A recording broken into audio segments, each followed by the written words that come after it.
Tonight, history and heartbreak at the Rogers Cup. Bianca Andreescu takes home the trophy after a grueling path to the final. This wasn't the way I expected to win. We take you through the emotional finish nobody saw coming. It sounded like 50 big rocks just like sliding down the mountain. An act of criminal vandalism brings down a BC landmark. No one was hurt, but the crash of the Sea to Sky gondola takes a lot of tourism money with it. Plus, inside the Prime Minister's office as it managed the tensest relationship with Washington in years. From prepping to shake hands to dealing with name-calling from the Oval Office, CBC News gets an exclusive look at a new book with all the details. This is The National.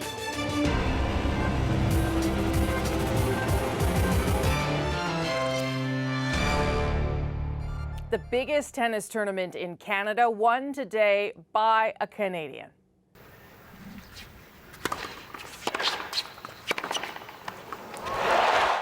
It had all the makings of an epic battle. On one side, a living legend, famous for her power, control, and experience.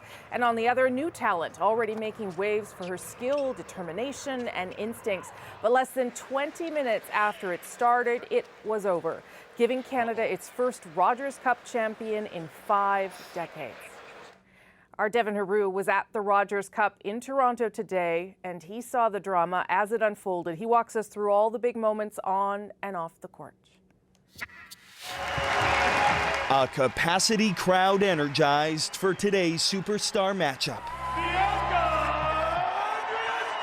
19-year-old Canadian Bianca Andreescu, the hometown hero from Mississauga, taking on one of her idols, the great Serena Williams. Storybook stuff, anticipation at an all-time high. Oh, she has such a great drop shot. If Andreescu had nerves going into the match, you'd never know it, charging out to an early 3-1 lead. Then this. Yeah, we've got a problem here. In an emotional upset, Williams forced to retire from the match due to an upper back injury. Just 19 minutes in, giving the 19-year-old the championship, the first Canadian in 50 years to win. Bianca's going over. Wow.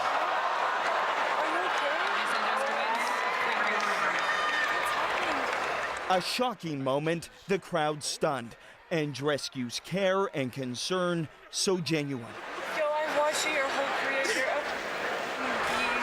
With the match over so quickly, organizers scrambled to put together the trophy ceremony.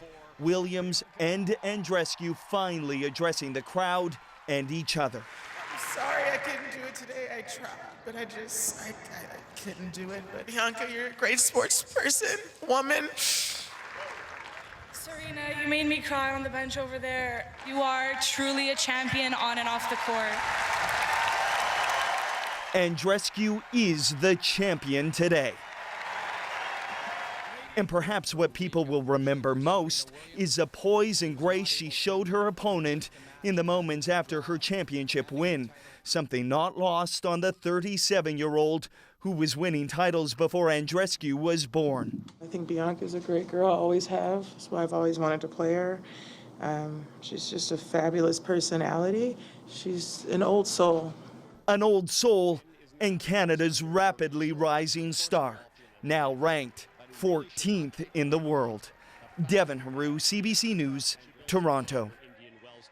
Now, as Devin pointed out, neither wanted the match to end that way, but that moment they shared at the end when Williams realized she couldn't go on is such a great example of sportsmanship. We wanted to show you the whole thing. Bianca's going over. Wow.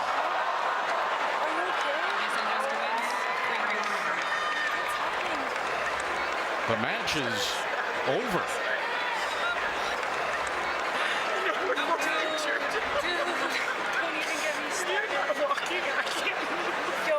Your whole career, you're a beast. With injuries, I've been through so many already, and I mean, you know how they are. This sucks. On your back, right? I know everything about you.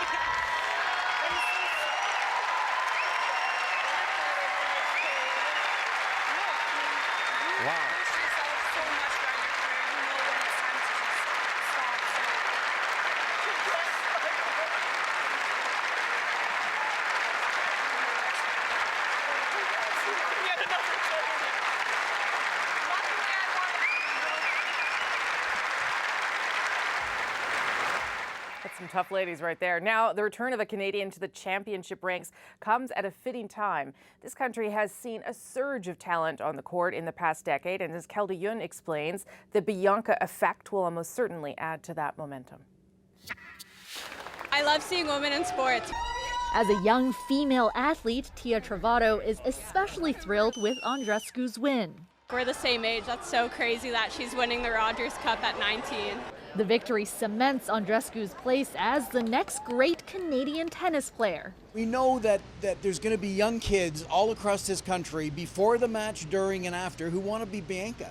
In the past 5 years, tennis in Canada has seen a sort of renaissance with many young players taking the world by storm. Tennis Canada says it expects this trend to continue. You know, I have friends from around the world that'll call and say, what's in the water that you have the best 3 teenagers in the world? It's not just women's tennis having a moment. On the men's side, Denis Shapovalov made the Rogers Cup semifinal 2 years ago, and Felix Auger-Aliassime is currently ranked number 22. So what's behind this surge? They've created a national training center in Montreal, and they've helped kind of raise this next generation. But Tennis Canada says outside the big cities, there aren't enough covered tennis courts for young people to play on year-round. We have them in Toronto, Montreal, and Vancouver, but if you go to smaller jurisdictions, you don't have that. It's difficult if they can't play in the winter. In the meantime, Andreescu's big win is inspiring more young women to pick up the racket. You've got this young 19-year-old Canadian playing the icon of women's tennis. It doesn't get any better than this. Kelda Yun, CBC News, Toronto. So one last note on this story tonight. Adrian spent a little bit of time with Andreescu earlier this year, not long after her big win at the Indian Wells Masters. And we wanted to revisit just this one moment from their conversation tonight. So when you're a kid and you're banging against your mesh balls against the, the walls at home or the garage, is there like a little internal dialogue? Like it's Bianca versus Serena? That's actually funny you mentioned that. Yeah, I would always pretend like I was in the finals of US Open actually.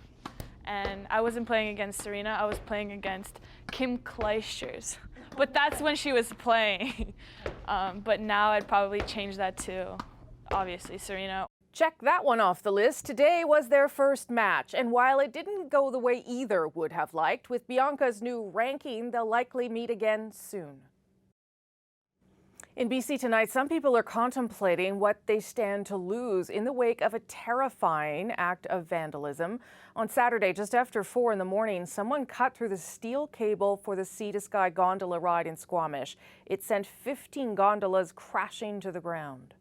It was a loud sequence of noise, like so I ran over there just in time to see this like big cable pop, and then all these things just fall, and it sounded like 50 big rocks just like sliding down the mountain. Yeah. Now, fortunately, no one was hurt, though hundreds of campers were nearby. The tourist magnet is out of commission now for months. Today, Dever Goebel spoke to some of the people who will pay.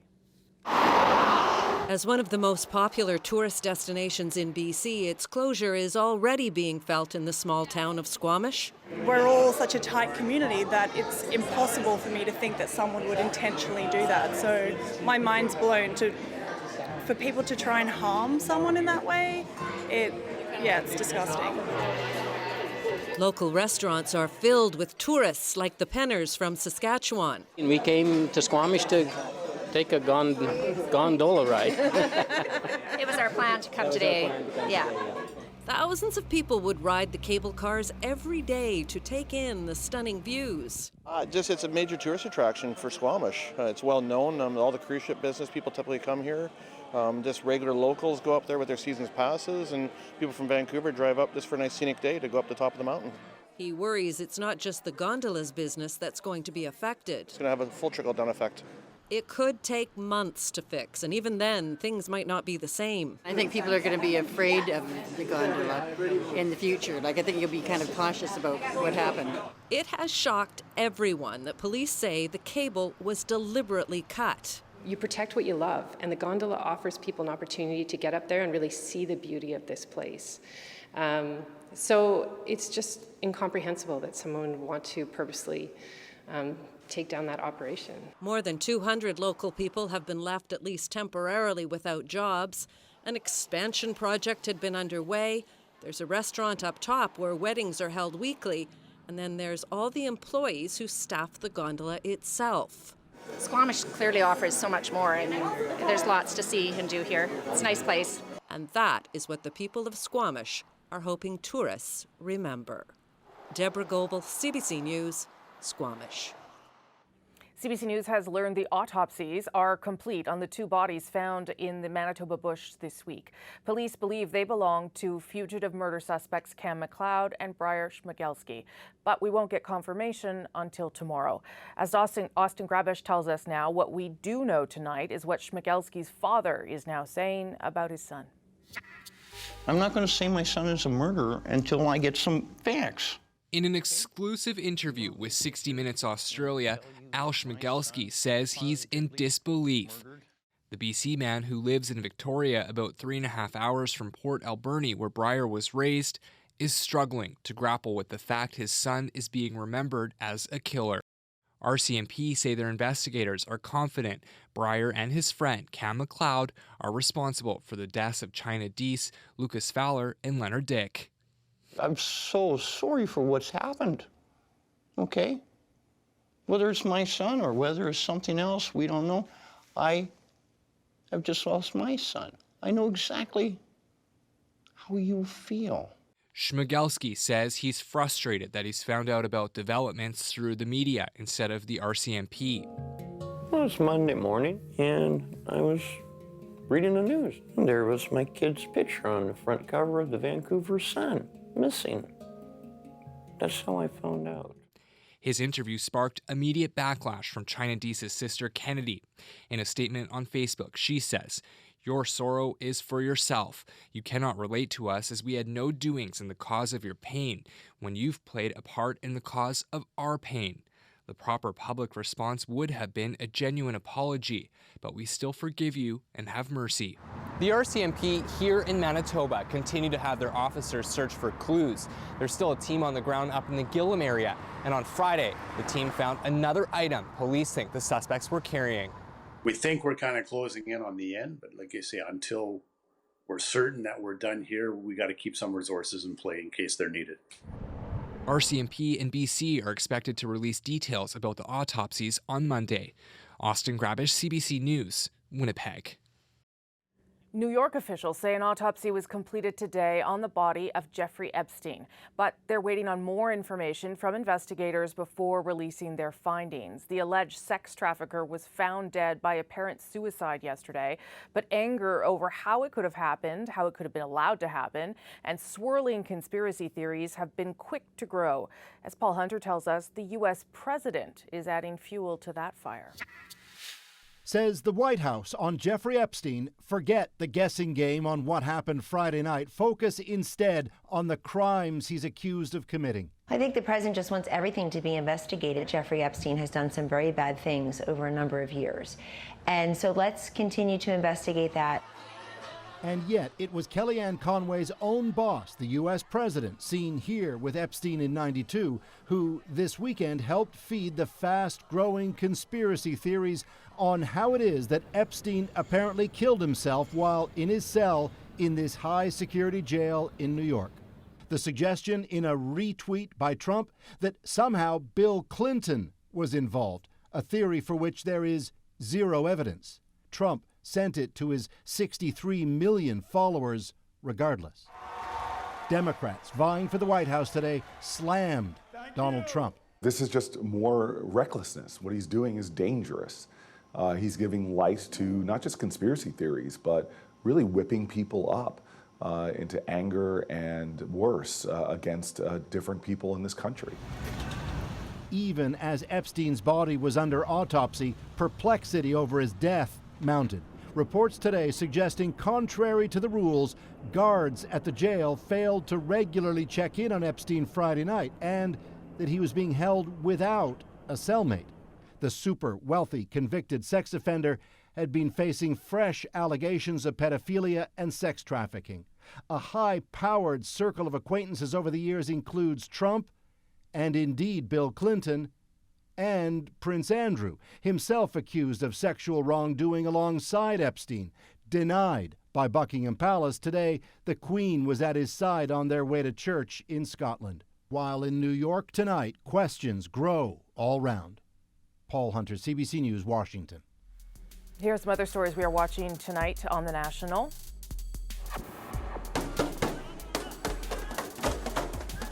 It was the 10th Sunday of heavy clashes in Hong Kong with no end in sight. This time, police wasn't only targeting protesters in the street, but also shooting tear gas canisters into a subway station. One police officer and several protesters were injured. Start to fire, both men, then I catch. In his own words, a 65-year-old man describes how he overpowered a gunman at a mosque in Norway. Officials are praising him, saying he saved lives. Only one person was injured in the attack. Police say the suspect was inspired by recent white extremist attacks in New Zealand and the U.S. And a 39-year-old man has been charged with attempted murder and aggravated assault for allegedly setting his ex-partner on fire in Quebec City. She remains in critical condition. The attack allegedly took place in front of her mother and 2 children. CBC News has been given an exclusive first look at an upcoming book about Justin Trudeau's first mandate, one of his most difficult jobs, managing the relationship with Donald Trump. The book is by CBC's senior writer, Aaron Wary, and it reveals some new details about some of the tensest moments in Canada-U.S. relations in years.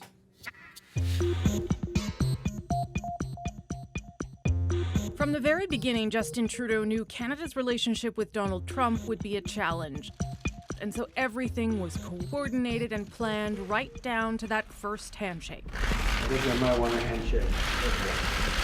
Trudeau describes it this way to Wary. There wasn't a huge strategy around it. It was just, okay, this might be a thing, so let's make sure it's not a thing. The handshake was deemed a success. Then came the hard stuff, namely renegotiating a trade deal with our biggest trading partner and a president determined to punish countries with tariffs.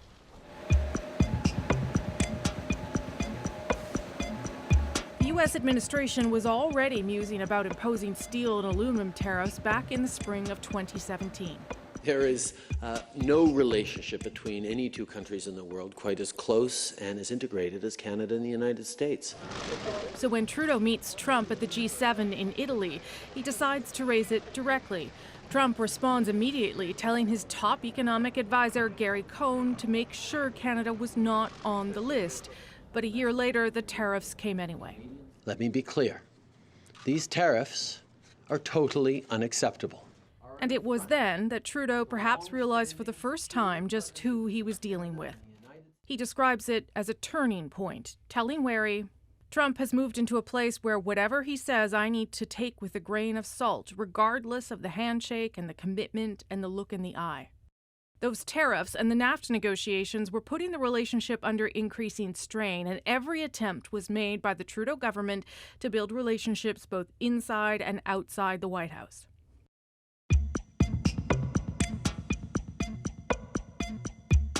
In the midst of this, Trump made his first and so far only trip to Canada for the G7. Trudeau viewed his job as chair was to hold the meeting together.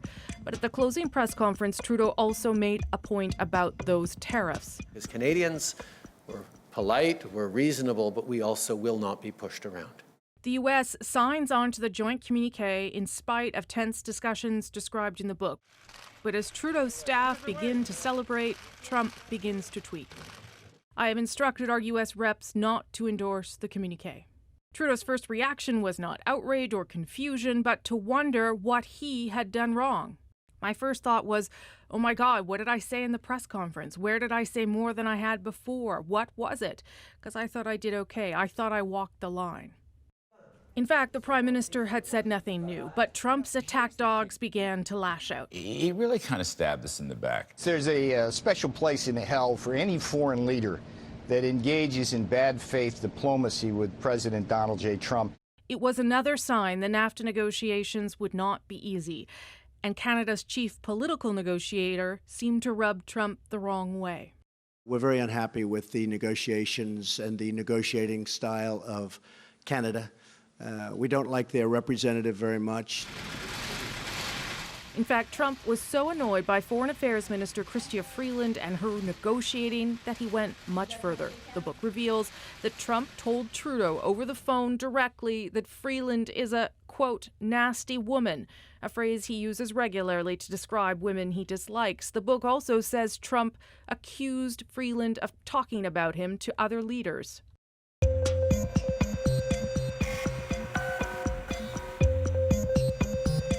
That final push to clinch a deal, Wary reveals, came in part because of the strong relationship forged between the president's son-in-law, Jared Kushner, and the prime minister's chief of staff, Katie Telford. It was a state of play document Kushner requested and Telford delivered near the end of September that showed both parties were closer than they thought. So close that as the deadline closed in, they finally reached a deal. We have a great relationship. He's a good man. He's done a good job, and he loves the people of Canada. The government knew this meant they could finally pay attention to other things that needed it. More on those other things tomorrow. Up next on tonight's National, how actors with disabilities are breaking ground on stage and screen. I feel like the more representation we see, the more willing people are to go out and actually work on their craft and really, go out there and fight for roles.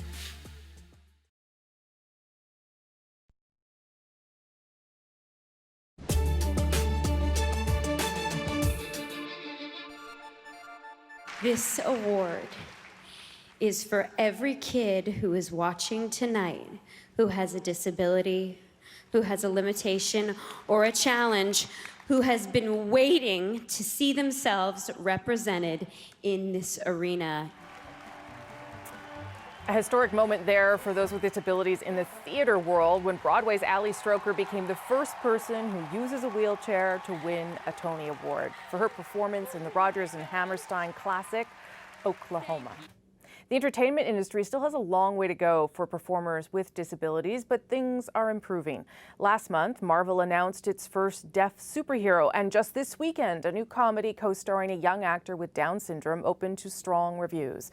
Tashana Reed takes a look at the fight for representation, one gig at a time. Yeah, they have a ramp there. Actor George Alivisos is taking on a different kind of role.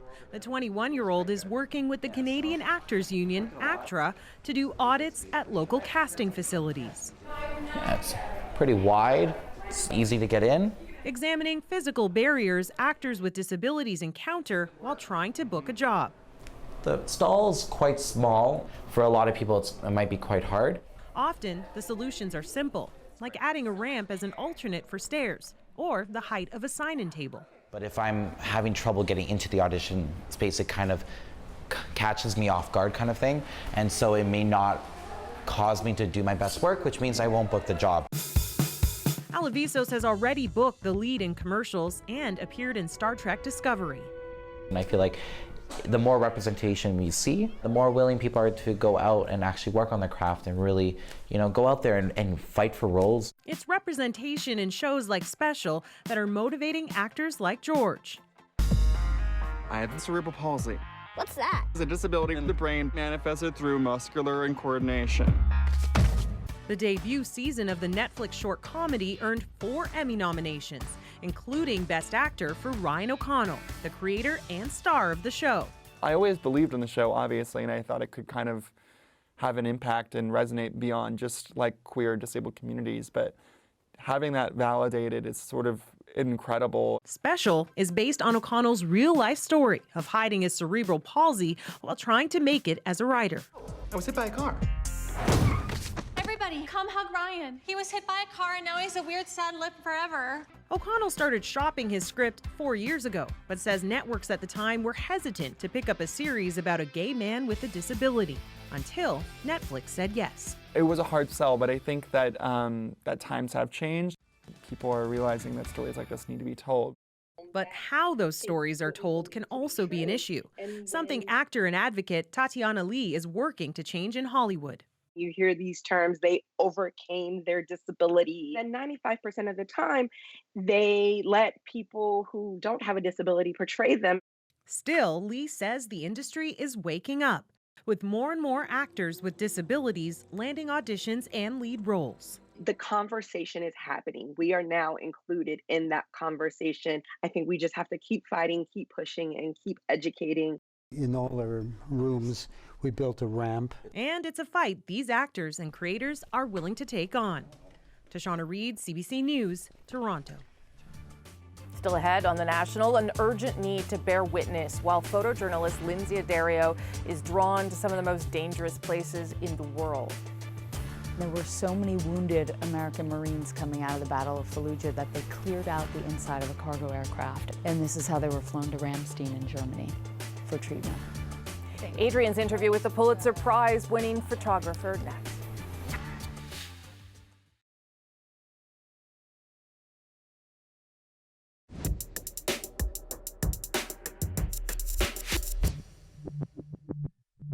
You may have seen her work, but you may not know her name. Celebrated war photographer Lindsay Addario has had an extraordinary and dangerous career covering some of the most violent places in the world. Adrian had a chance to talk with her about why she does it and why she thinks it's so important, especially now, to do this kind of work. Here again is that conversation and a warning. This story does contain some graphic images. Do not call Pulitzer Prize-winning war photographer Lindsay Addario an adrenaline junkie. She's not. Don't call her fearless. She's not that either. What she does is terrifying, and it does scare her. The searing scenes she shoots sometimes make her cry so much she cannot see behind her lens.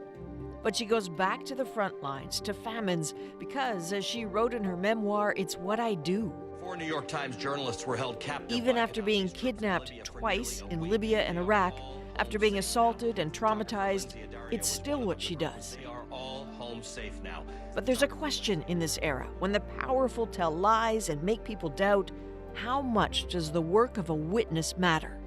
She happens to think it matters more now than ever. So she spent some time with us in the National Studio to talk of the costs of opening eyes. Welcome to the National. Thank you. We've tried to decorate the place a little bit for you. Wow, it's amazing. As hard as it is to look at them, can you hear any of these? Like, are the sounds of any one of these really loud in your head? I mean, Libya, for sure. This one up here? Yeah. And Korangal. That's Afghanistan? Yeah, that's in Afghanistan, so that's 2007. And what are you hearing when you look at that? I mean, that's right after an ambush. So we were hit from 3 sides by the Taliban, and it was just cracking, you know. There was the wailing and moaning, and that's a funeral for Mama Cisse. She was a young woman who bled to death during pregnancy, during childbirth. And a completely normal pregnancy. Yeah. Right? She was pregnant with twins, delivered the first baby in the village, and the second baby wouldn't come out. She had to take a canoe across a river after having just delivered the first baby, and then like about 6 hours over bumpy roads in an ambulance to get to the hospital. That's when I met her. And I photographed the delivery of the second baby, and then she started bleeding, and no one, like the midwives were just sort of mopping up the blood and saying, oh, it's normal, it's okay.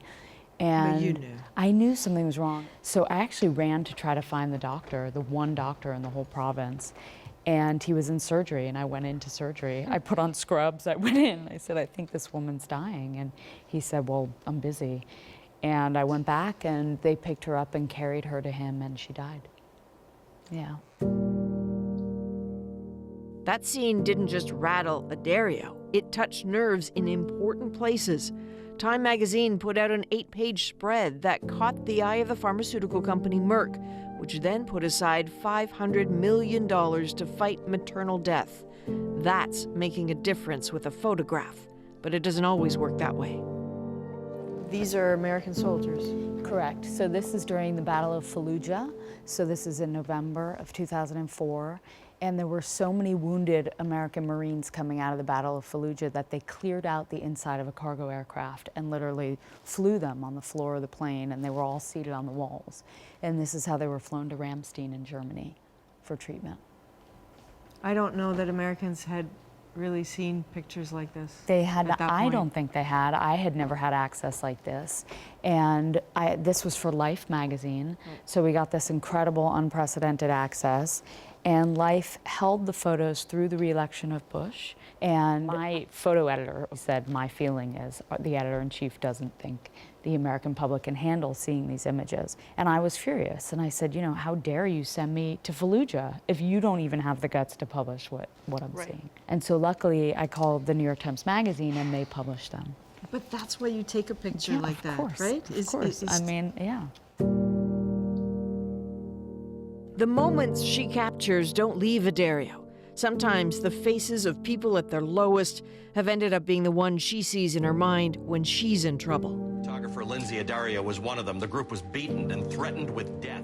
That was certainly the case in March of 2011. Addario was with Anthony Shadid, Tyler Hicks, and Stephen Farrell when they were grabbed by Muammar Gaddafi's men, kidnapped, beaten, and moved around. Addario knew enough about the sexual violence women face to fear the worst. I've heard the stories, I've heard the testimonies that I've heard of women in the Democratic Republic of Congo, women in Darfur. You know, I feel like I got off easy. I mean, these are women who were raped, they were gang raped. Their stories are horrific. And so for me in Libya, you know, over the time of our kidnap, I was touched, I was groped, I was, you know, tied up, blindfolded, beaten up. But for me, it was nothing compared to what the women that I documented went through. But I did sort of turn to them for a source of strength in the middle of the kidnapping in Libya. Like, I remember one night we were in prison and we were all terrified. We had no idea how long we would be held for and what they would do to us. And I remember thinking to myself, you know, if those women in Congo and Darfur can hold their head up and do this, I can get through this. And I just kept telling myself, like, I can do it. And that's sort of, they were really a source of strength for me. And when you went home, you got pregnant. I did. When I came home from Libya, I was still ambivalent because I think as a woman, a professional woman, especially a woman in this job where we travel all the time, you know, it's very hard to figure out what life will look like as a mother. And so I didn't really have any role models at that time. I didn't know any other photographers, war photographers, who were mothers. And so I was terrified. You know, I was terrified to sort of go down that path. And I remember just turning to my husband and saying, forget it. Like, we need to start life. Like, I've had enough of death and I can't do this right now. And I got pregnant, like, right away. Life got better and work didn't stop, but the world changed a bit, and the urgency to bear witness at times feels even more acute. Is it getting harder or easier to make an impact with images in this climate? Harder, I think. Why? Because we're so bombarded with images and we're so bombarded by social media, by violence, by blood. You know, I don't think an image has to be graphic to be powerful. I think an image has to be subtle, but it has to tell a story. And I think, you know, we see so many images every single day that most people, they don't pay attention anymore. I think people's attention span is just almost nothing. And I wonder, does it drive you even more to it drives me even more because I think, you know, we have a president in America who says journalists are the enemy of the people. He says fake news, everything is fake news. He lies basically every day of his presidency. And I think it's really important as a journalist to show the importance of journalism with integrity, the importance of being there, the importance of calling out leaders around the world who lie. And so, you know, I covered Darfur for 6 straight years, and there was a case where I was in Chad, and there had been a massacre of government soldiers. And President Bashir went on TV and he said, you know, that didn't happen, no government soldiers were killed. And we went to the border and found a truckload of rebels and said, like, hey, did this happen? And they said, yes. And we said, well, can you take us? And they were like, well, it's super dangerous. There are Antonovs flying overhead and they can bomb, you know. And we were like, look, we have to see it to report on it for the New York Times. And we went, and there were bodies clear across the desert. And that picture was on the front page of the New York Times. And you know, when you have a picture as proof, you cannot lie. You know, the fundamental fact that a photographer has to be there is really important at this time in history. It is the curse of the world right now that there are a lot of troubled places she needs to go to next. South Sudan, maybe Yemen. It's our great fortune there's a Lindsay Addario ready to be there. So one more accolade. Last month, Addario received an honorary doctorate from the University of York in the UK for her work raising awareness on social justice and human rights issues. Just ahead, how people in a hard-drinking nation are working for change. Russia's sober vigilantes take us on a raid. This is forbidden on the all Russian territory. So this is like Red Bull, but with alcohol. So this is forbidden at all.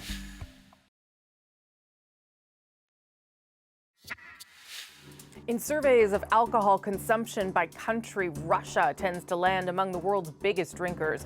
That was especially true when the collapse of the Soviet Union wiped out jobs and spread hardship. In the mid-90s, 1 in 12 Russian men was an alcoholic. But those who grew up in the 90s are now a major force in politics and culture, and they're taking the country's habit in a different direction. Here's another look at Chris Brown's dispatch from Moscow to see how Russia battles the bottle.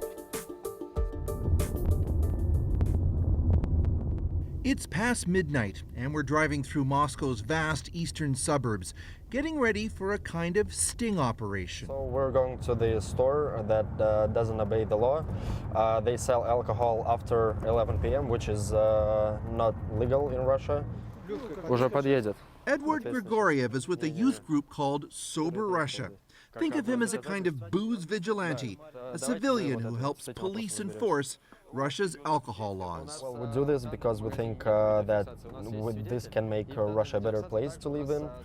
This is like maybe in the future our kids will also hang out like at night, and we don't want them to have like to die from the alcohol. Whereas Russia once had perhaps the loosest alcohol laws on the planet and the worst rate of alcohol abuse, it's now swung hard in the other direction, thanks to a decade of successively tighter government regulations. So he just went to the store and bought a couple bottles of beer, and it's 1 o'clock at night, 1:16. It's more than 2 hours that you cannot sell alcohol at all. To ensure those rules are followed, Grigoriev and his volunteers carry out these exposés. With our camera rolling, we go inside, and sure enough, there's an illegal beer sale happening right before our eyes, though the buyer quickly pivots and says he was just buying water. У нас вот есть человек, которому только что ты продал пиво. Я вас вижу не в первый раз, я вижу вас как минимум во второй раз. Incredibly, the Sober Russia team go behind the counter and start pulling out all kinds of illegal liquor. This is forbidden on the all Russian territory, alcohol energetic. So this is like Red Bull, but with alcohol. So this is forbidden at all. The police will come in an hour or two, take the team statements, and then levy a fine on the shopkeeper. With all the new taxes, it's no wonder some people are continuing to make their own liquor. Police released this video in early December that shows a raid on a moonshine factory just outside of Moscow. They found 77,000 bottles of homemade vodka. It can be deadly stuff. 2 years ago in the Siberian city of Irkutsk, 78 people died after drinking a bad batch of homemade liquor. Stricter regulations, though, are only part of what's steering Russians away from excessive drinking. A new generation is also making healthier choices in their lifestyle.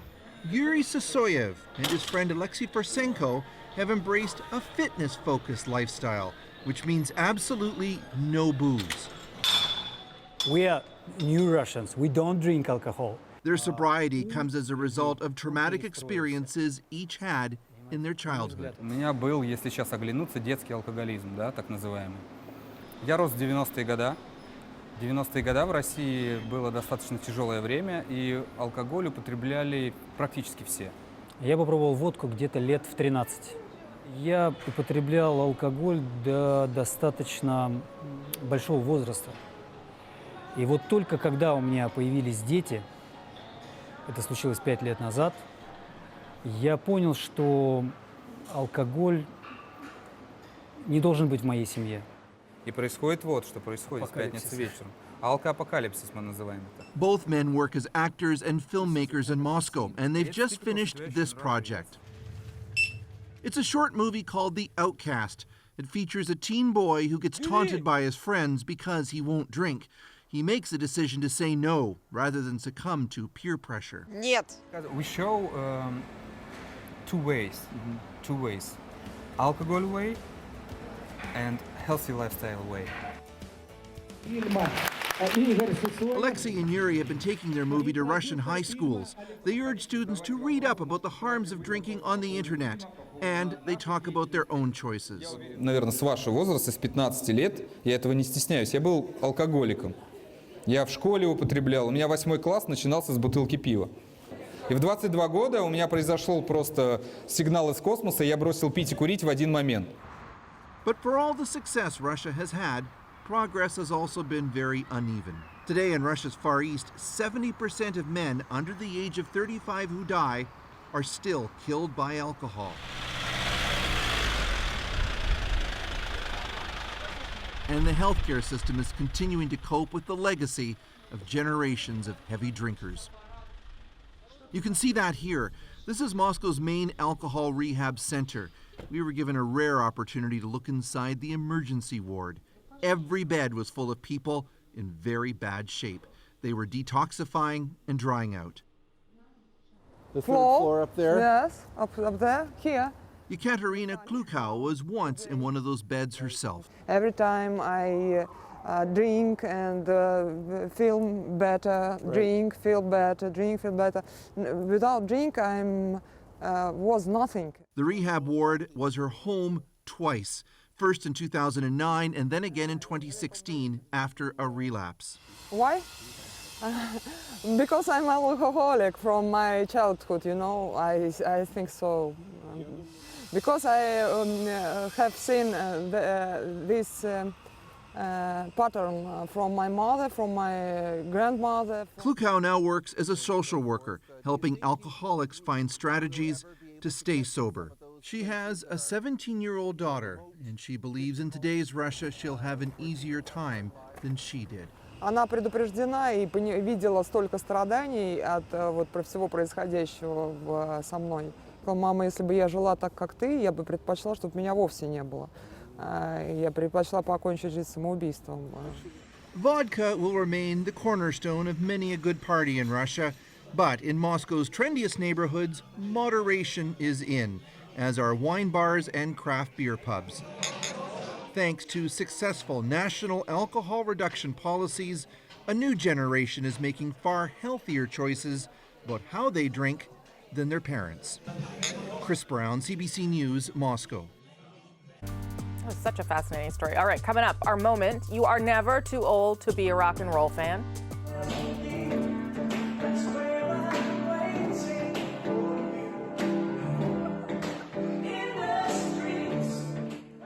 Not just a front row seat, but the only seat. A 95-year-old Alberta woman gets treated to a very personal show. That's next.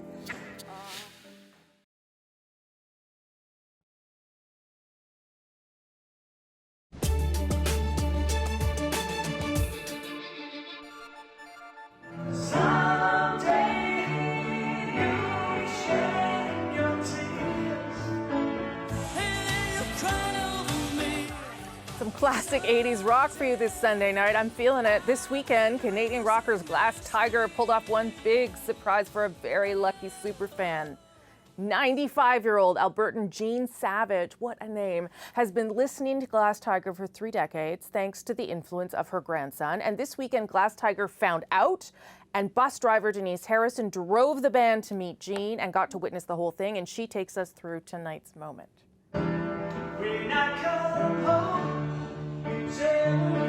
So I knew I was picking up Glass Tiger, but you never know what you're going to get with a band. And one of the band members, and at the time I didn't know who he was, asked if it was possible that we could stop in Mayerthorpe. Said that he wanted to stop and see a senior. And I'm like, sure, you know, no problem. Well, for sure. I know where they are.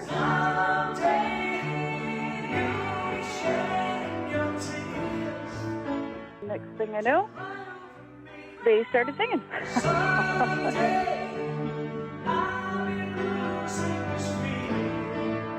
We were just wowed by all of it. I think we were all a little awestruck. It's really a blessing. You could tell she was thrilled for sure, and definitely well worth putting off bingo.